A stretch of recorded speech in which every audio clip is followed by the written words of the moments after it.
Do you know that you are vibrational beings? Do you understand, or are you beginning to understand the power of your thought?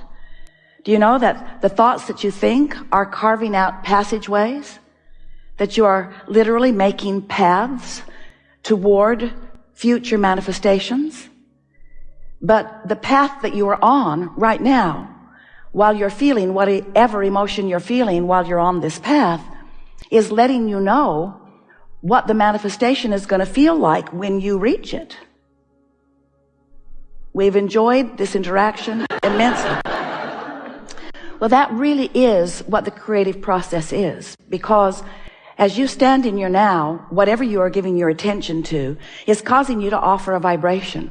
And while most humans do not understand the power of those vibrational offerings, we are wanting you to know that the vibrations that you are offering as a result of the thoughts that you are thinking right now, whether it's remembering something or focusing on something in your now or imagining it, the thought that you have generated with the power of your focus is causing a vibrational movement that is, we're not kidding you at all, carving out a path, a pathway.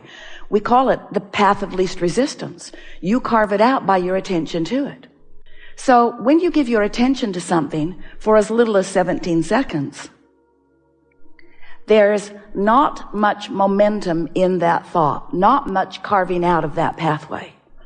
But once you cross the 17-second mark, now that thought is joined with other thoughts. You could say the momentum increases.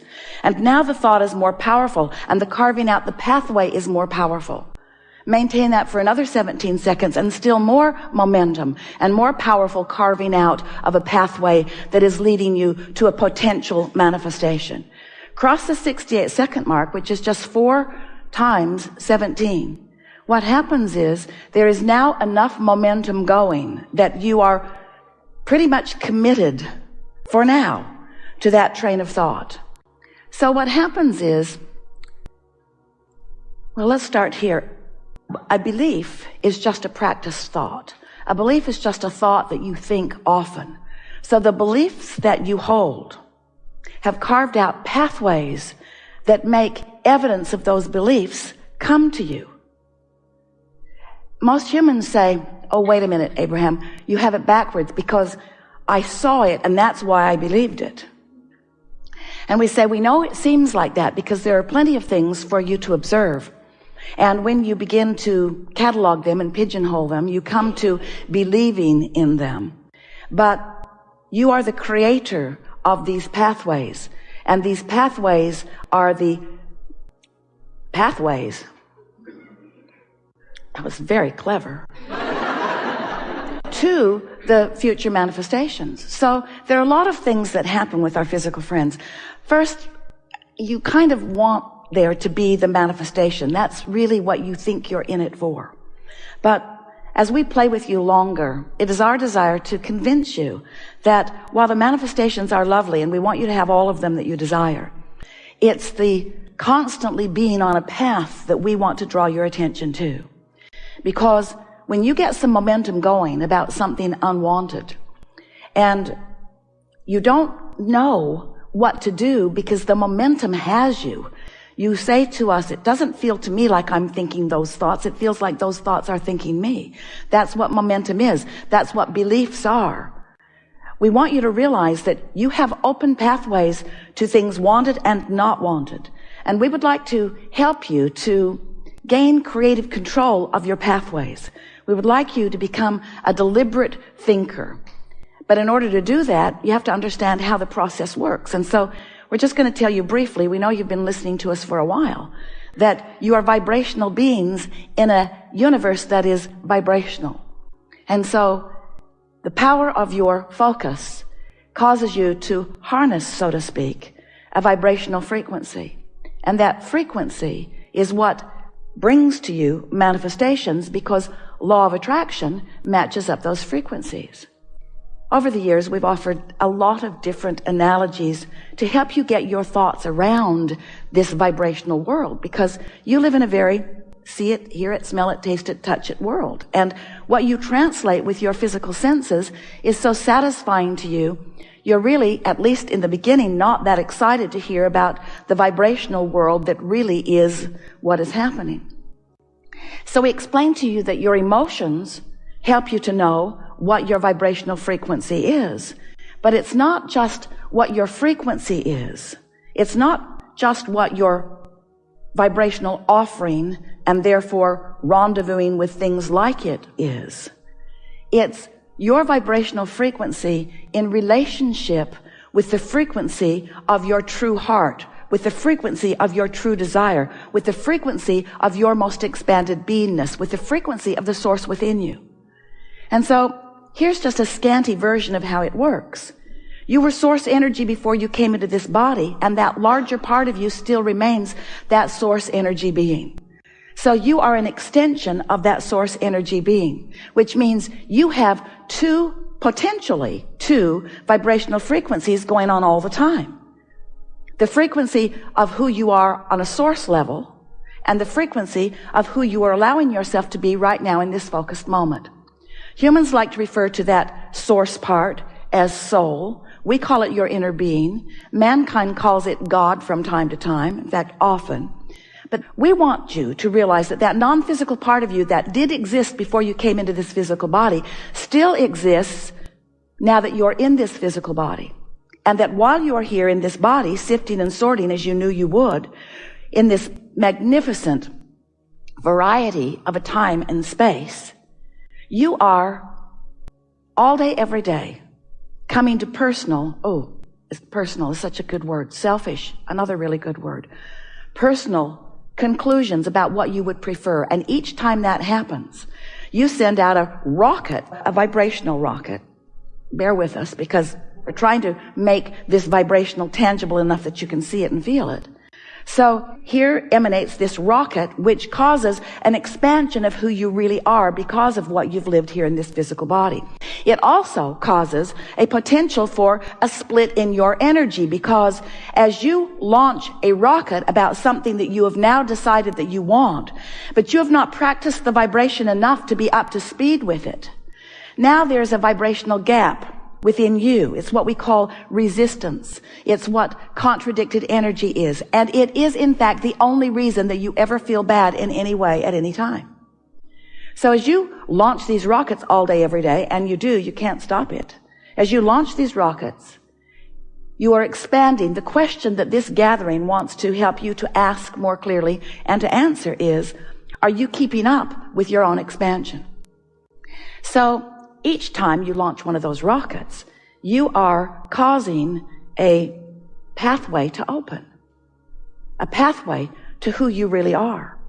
But each time you know what you don't want, each time you beat the drum of not enough money, each time you beat the drum of that is an unacceptable thing that person did, each time you find something to complain about or to push against, you are also carving out a pathway. You're carving out a pathway to what could be future manifestations. So we want you to realize that because of the frequency, the vibrational attitude, you could say, or mood of the source within you, when you feel anger towards someone, you launch a rocket of more love, because every subject is really two subjects, wanted and lack of it.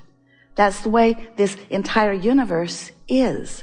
Whenever you know what you don't want, you know more clearly what you do want.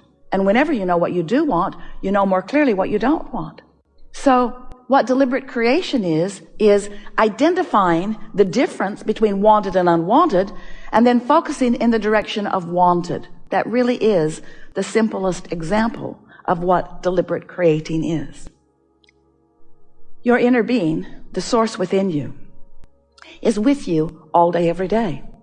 And as you are having conversations or exposure to life, when you know what you don't want and you launch that rocket, the source within you fixates on the wanted, fixates on the expanded.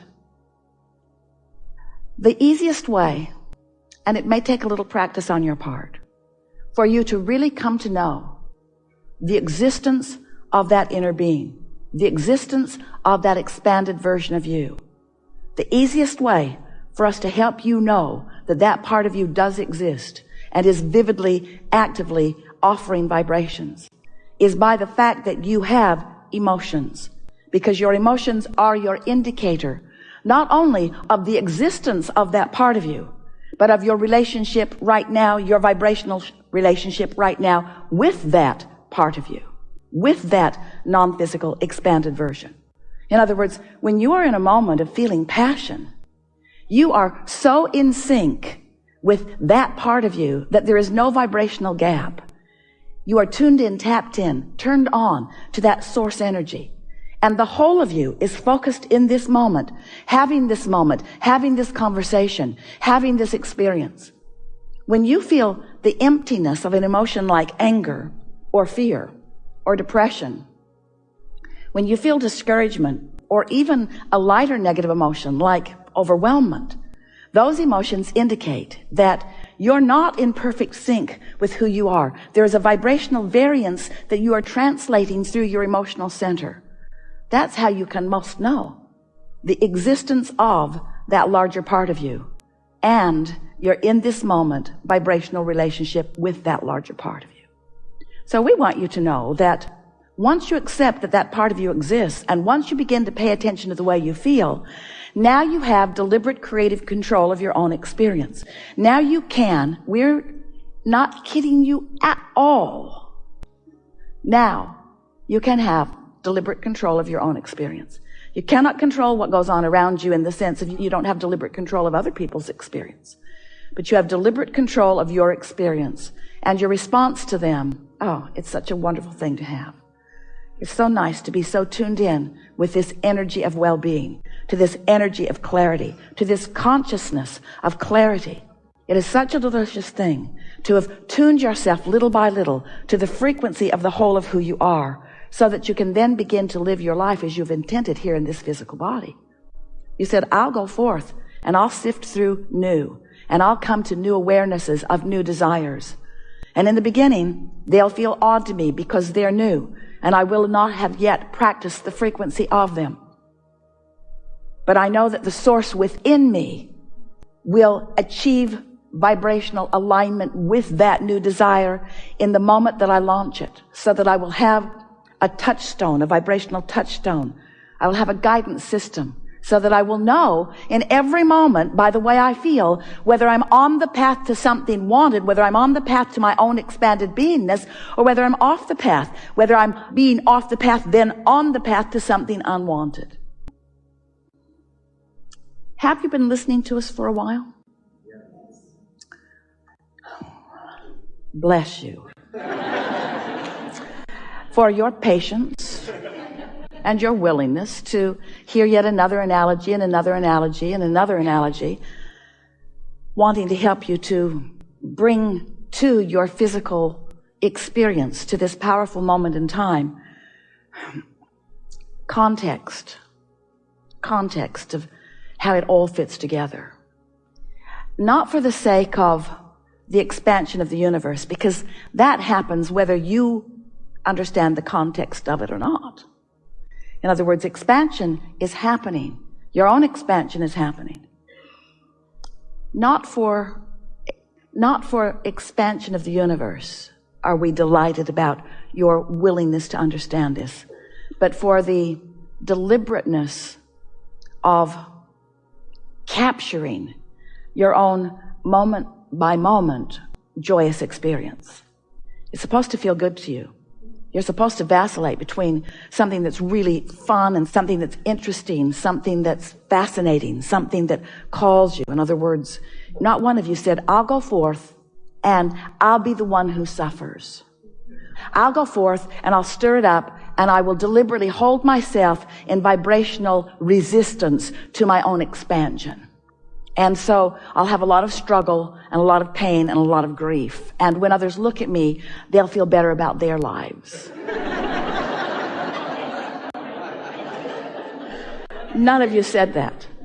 What you said was, I'll go forth and I'll come to new awarenesses, and I'll feel the vibrational difference in the newness, but I'll find a way to focus until I make it my own vibration.